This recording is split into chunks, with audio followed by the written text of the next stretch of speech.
Members wa Health for Life, tunaendelea na masomo yetu kwenye group Health for Life. Msisahau kusubscribe channel yetu. Tunajifunza bure, hatulipii hata shilingi 100.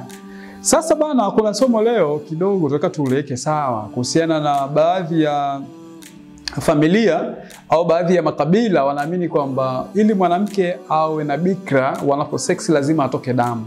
Sasa kisayansi, je, kutoka bikra ndio kwamba huyu mtu alikuwa na bikra kweli au vipi? Kwa sababu tumeona baadhi ya ndoa nyingi zinavunjika, uliseksi na mke hakutoka damu, unamrudisha nyumbani, unasema huyu sio bikra, simuhitaji. Je, hii ikoje kitaalamu? Kwanza tufahamu kwamba bikra inaweza ikatoka damu, lakini pia bikra inaweza isitoke damu.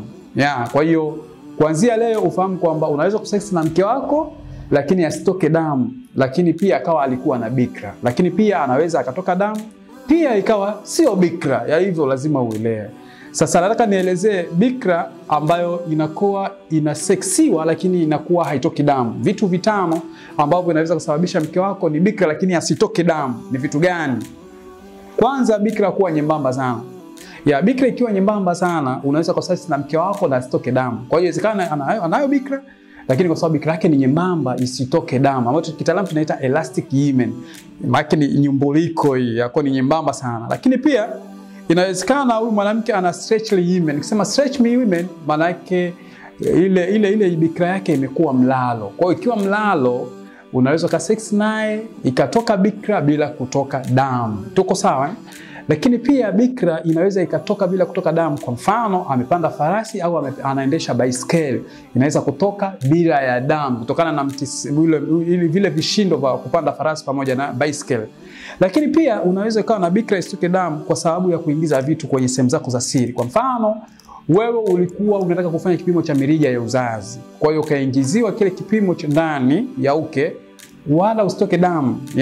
Kwa hiyo pia inawezekana. Lakini kitu cha mwisho, unawezekana ukawa una bikra isitoke damu kwa sababu ya maumbile yako. Kuna wengine ambao wanakuwa wanazaliwa bila ya bikra.